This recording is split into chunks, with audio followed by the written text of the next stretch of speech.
Olá, amigos! Olá, amigas da Rádio TV SEAC de Bauru.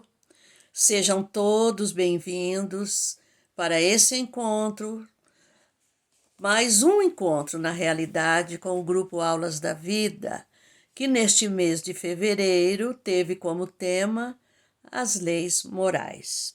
Antes, façamos uma pequena oração. Deus Pai de infinita misericórdia, Jesus, amigo, companheiro, irmão de todas as horas. Estamos aqui mais uma vez para o estudo do vosso Evangelho e os conceitos cristãos que a doutrina espírita nos apresenta. Eu peço, Senhor, que estejas aqui entre nós e que possas abençoar a cada um de nossos ouvintes e toda a sua família e todo o seu lar. Obrigada, meu Deus. Obrigada, Jesus. Leis morais. Leis divinas. Mas o que são leis? Leis são regras que emanam de uma sociedade soberana, naturalmente, de um país, e impõem a todos os indivíduos a obrigação de submeter-se a elas, sob pena de sanções, ou seja, punição, caso contrário o indivíduo violarem essas leis. São o que chamamos as leis humanas. Mas o que são leis morais? Segundo a doutrina espírita, as leis morais é um conjunto de leis que regem a moralidade do ser humano, a regra do seu bem proceder, isto é, saber distinguir entre o bem e o mal, que tem como fundamento, naturalmente, a lei de Deus, que esta nós chamamos de lei divina ou natural. No Evangelho segundo o Espiritismo, no capítulo 1, o título desse capítulo é uma fala de Jesus, quando ele disse: "Eu não vim destruir a lei". Nós vamos então ver partes do item 9, que nos diz o seguinte: que Deus é o único e que Moisés foi aquele espírito avançado, adiantado, escolhido para revelar ao povo hebreu e aos pagãos os mandamentos divinos, trazendo a semente da mais ampla moral cristã. A semente por quê? Porque dentro dessas leis já estavam embutidas aquelas leis morais que Jesus nos traria mais tarde.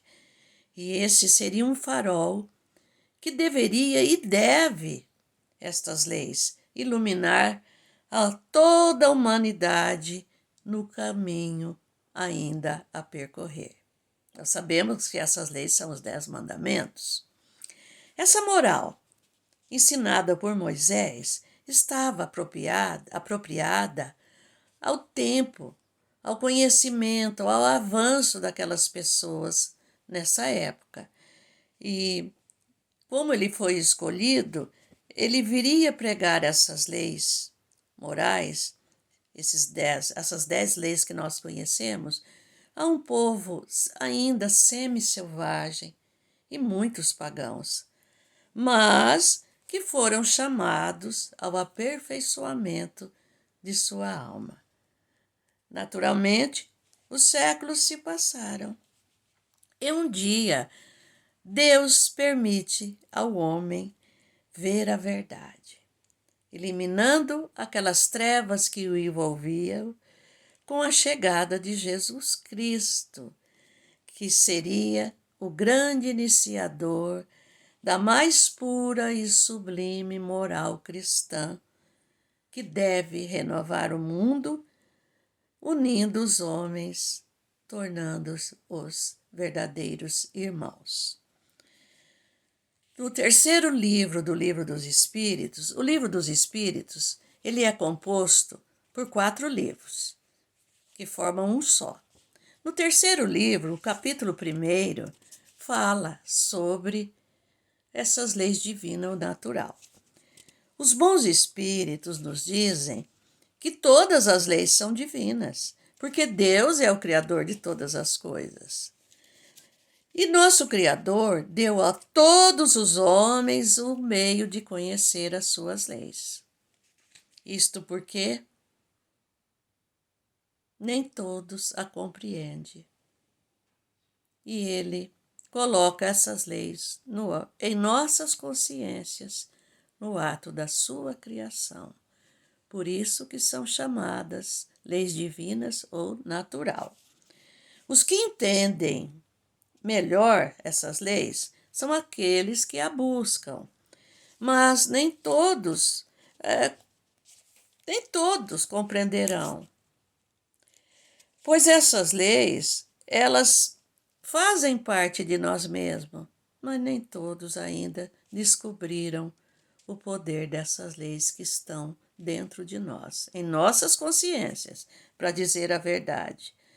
Mas um dia nós sabemos que todos compreenderão essas leis. Emmanuel, no livro Justiça Divina, pela psicografia de Chico Xavier, diz que o pensamento divino está ligado constantemente a todos os seres e a todas as coisas. E esse pensamento se manifesta a nós através de leis. E essas leis são essa expressão divina que nos que nos leva ao acréscimo, a adquirir esse bem supremo. Ainda somos muito invigilantes, podemos dizer, imperfeitos, mas já temos consciências de que essas leis fazem parte de nós.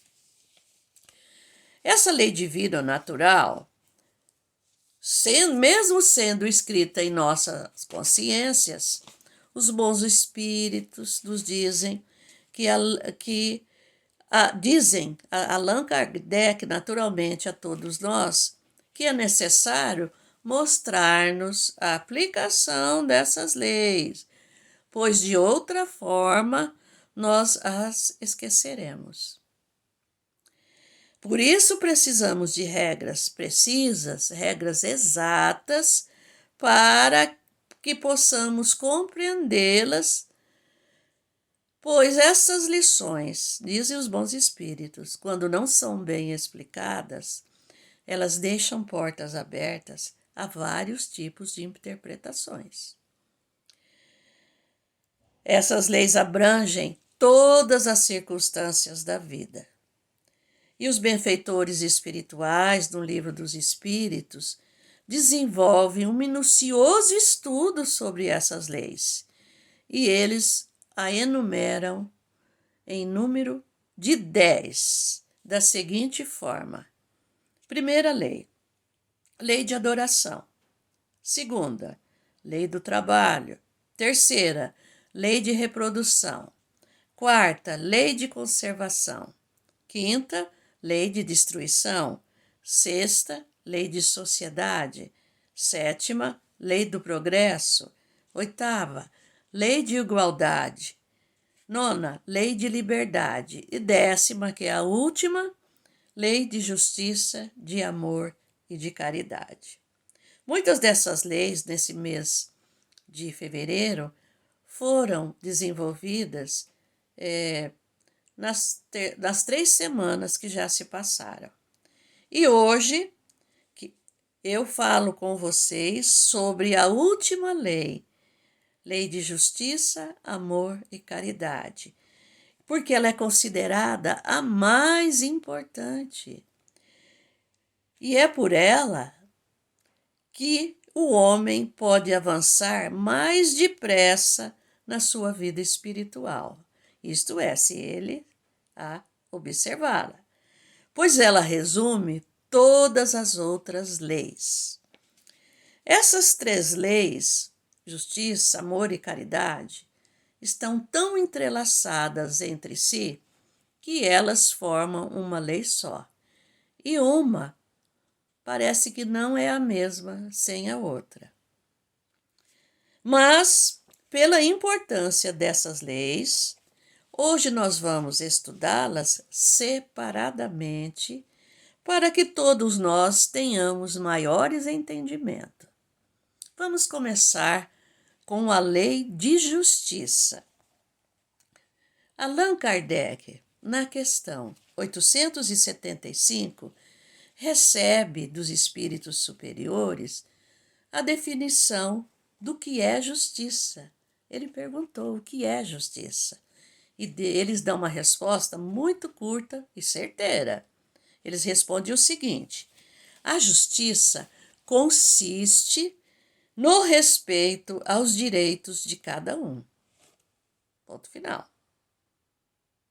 Quer dizer, a justiça é respeitar o direito de cada um. Deus colocou no coração do homem todo esse sentimento de justiça, mas, todavia, nós vamos encontrar em pessoas simples, de pouca cultura, noções mais exatas do que é justiça do que aqueles que possuem mais cultura. Pois estes que possuem mais cultura costumam geralmente misturar suas paixões egoístas, alterando o verdadeiro significado do que é ser justo. O homem, sabemos que para viver em sociedade, ele precisa respeitar os seus direitos e também é necessário que os outros respeitem os seus direitos também. Então, nós podemos dizer que ele, para viver em sociedade, ele tem direitos, mas também tem deveres. E quando ele não pratica ou ele viola a lei de justiça, ele gera represálias, sim, trazendo a desordem e a confusão para a sociedade, para o meio em que ele vive. E, novamente eu falo, a vida social nos dá muitos direitos, mas também ela impõe muitos deveres, muitos mesmo. Entretanto, quando tomamos conhecimento das injustiças sociais que abalam uma nação, como a fome, a miséria extremada, os preconceitos de toda a ordem, a violência, os homicídios, essa violência contra a mulher, contra os idosos e principalmente contra crianças, a corrupção e o descaso dos nossos governantes. Isso brota em nós uma indignação muito grande e uma revolta extrema. E exigimos das autoridades a imediata punição dos culpados. No entanto, meus amigos, há injustiças que são cometidas por nós diariamente e que passam despercebidas ante a justiça humana. Eu vou dar alguns exemplos, mas elas podem passar despercebidas ante a justiça humana, mas elas ferem a justiça divina. Vou dar alguns exemplos. Em tempos de muita seca pela falta de chuva, o abastecimento de água fica racionado. Porém, vemos pessoas, até na nossa rua, podemos dizer, lavando seus carros, suas motos, suas calçadas com água potável.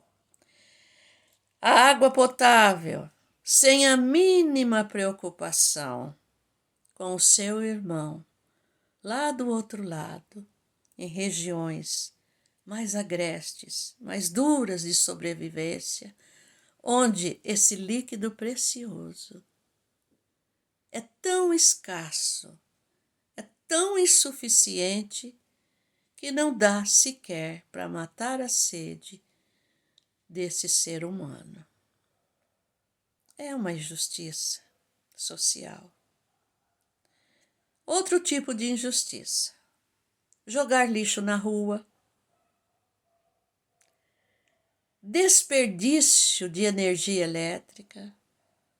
Quantas vezes que a energia elétrica também é necessário ser racionada pela falta das águas da chuva.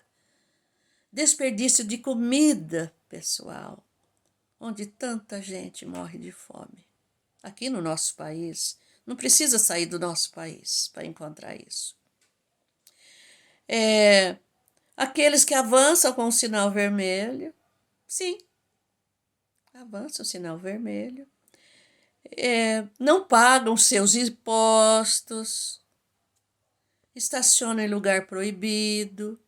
Vejam bem, são transgressões às leis humanas, mas também às leis divinas.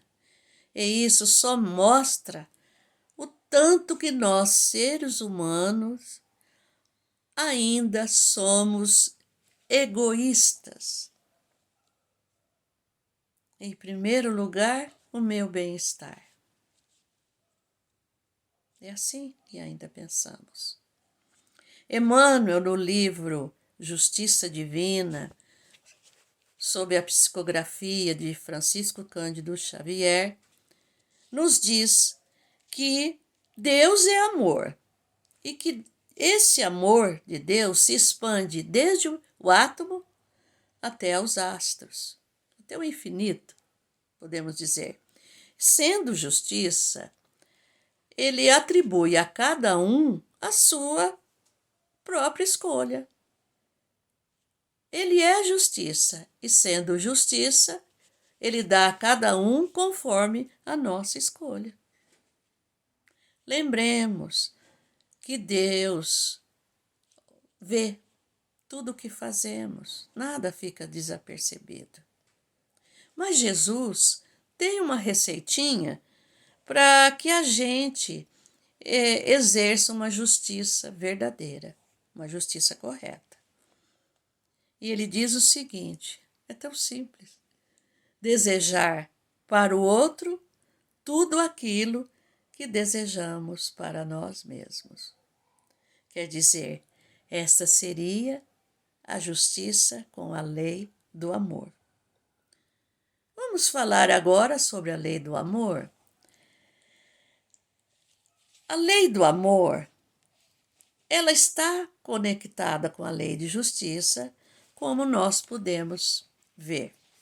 Richard Simonetti, um renomado escritor espírita, neste livro, A Constituição Divina, ele faz um estudo minucioso também sobre as leis divinas ou natural, também chamadas de leis morais.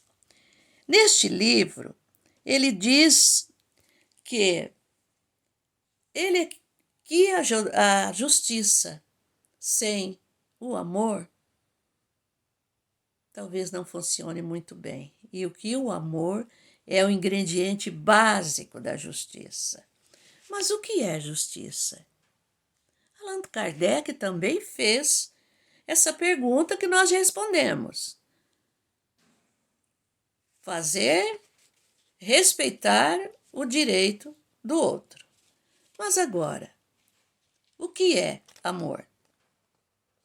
Amor, na definição dos dicionários, diz o seguinte: amor é um sentimento humano que mantém as pessoas conectadas umas às outras e comprometidas entre si. O amor está presente na sociedade em diversas camadas. Pode ser desde o amor familiar, um amor entre amigos e até o amor romântico. É uma bela definição, sabemos disso. No entanto, Jesus nos traz mais um complemento para essa definição. Ele diz o seguinte: Amarás o Senhor, o teu Deus, de todo o teu coração, de toda a tua alma e de todo o teu pensamento. Este é o primeiro e grande mandamento, diz ele. E há o segundo, que é semelhante a este: amarás o teu próximo como a ti mesmo.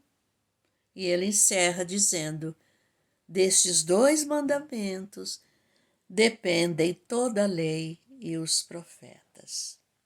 Veja bem, a definição de Jesus para o verdadeiro amor.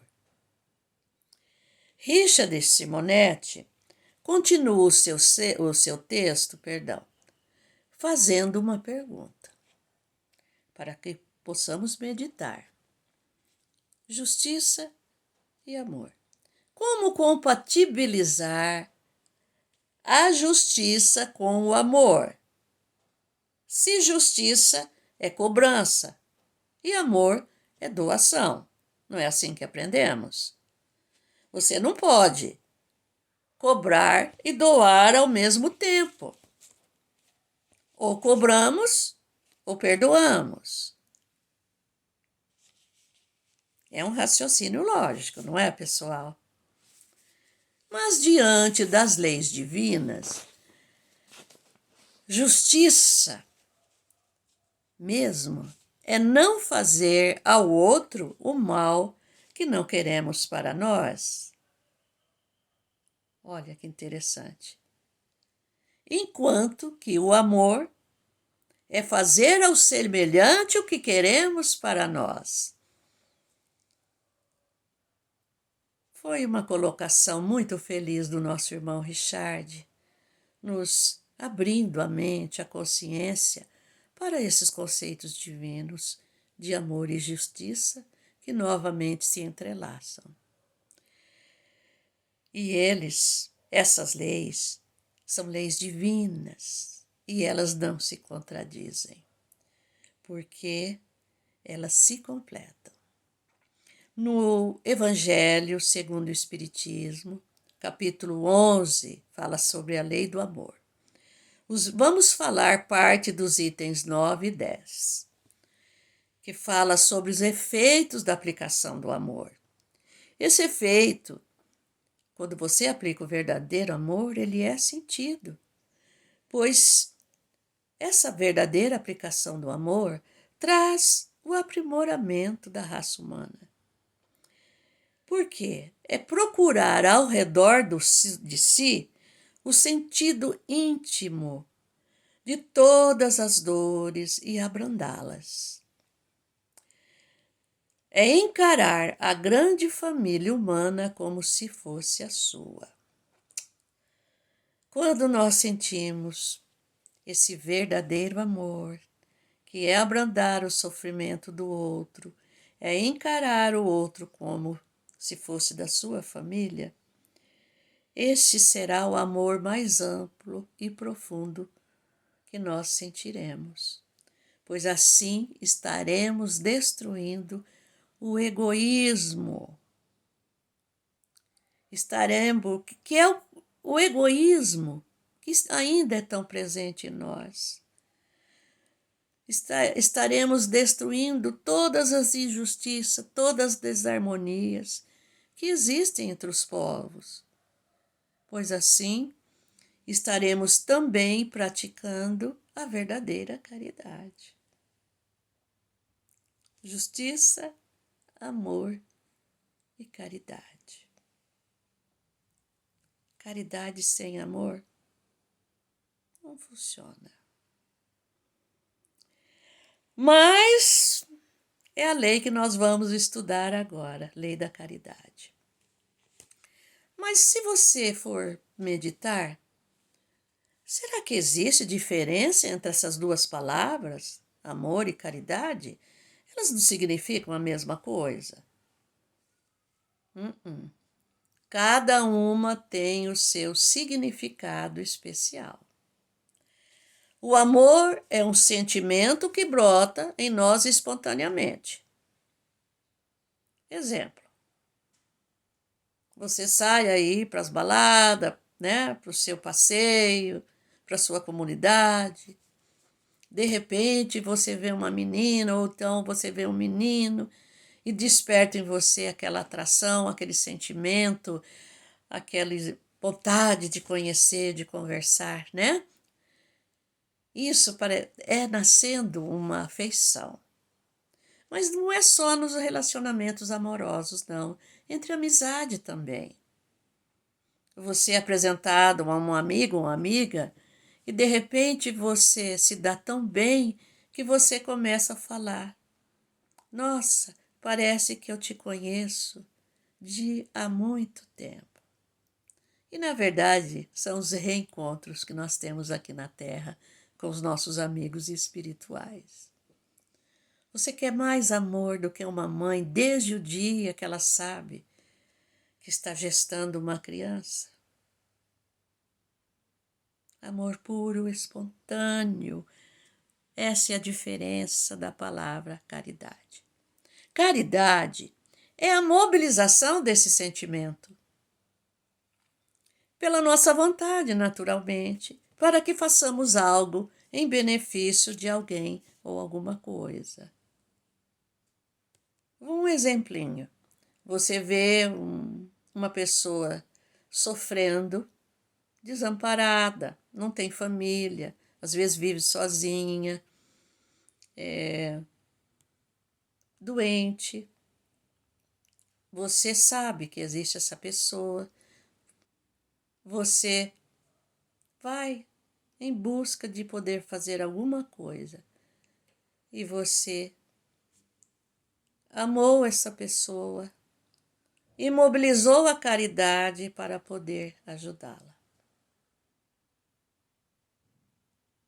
Olha que interessante. É isso que Jesus pede de nós. Como eu já disse, se todo mundo tivesse um pouquinho desse amor e dessa caridade, o egoísmo já teria desaparecido da Terra. É? Podemos dizer também que a caridade não é só dar uma esmola, né, acompanhada de boas palavras. Isso é maravilhoso, a gente sabe. Isso é bom também. Mas Jesus entende essa caridade sobre 3 aspectos: benevolência, indulgência e perdão. O que quer dizer benevolência? É ser misericordioso para com as imperfeições alheias. Você ter misericórdia no coração, né? Perdão, essa aí é a indulgência, viu? Quando você é indulgente, você tem essa misericórdia no coração pelas pessoas. Quando você é benevolente, é aquela boa vontade que você tem de praticar o bem, trabalhando em favor do próximo. E o perdão? Perdão talvez seja o mais difícil para muitas pessoas, né?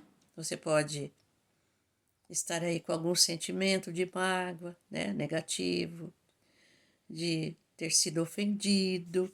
Mas o que Jesus pede? Que esqueçamos o mal que essa pessoa tenha nos feito. Que você perdoar não é você esquecer completamente.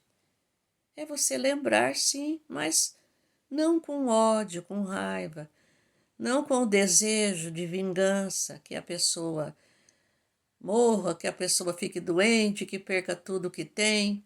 Não, não é assim. É perdoar é você ser tolerante e compreensivo com a ignorância dessa pessoa. Muitas vezes essas pessoas estão dentro da nossa própria família. E Jesus se as colocou ao seu lado. Era para que resolvesse algumas pendências muito antigas. Então, Jesus entende a caridade como benevolência, praticar o bem, trabalhar em favor do outro, vamos lembrar bem disso. Indulgência, ser misericordioso com as falhas dos outros, né? As falhas alheias, e o perdão.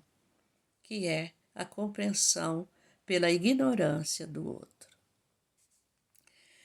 Bem, pessoal, diante de tudo isso que nós já vimos, fica bem claro o porquê dessa lei de justiça, amor e caridade, a última lei da lei divina ou moral ou natural.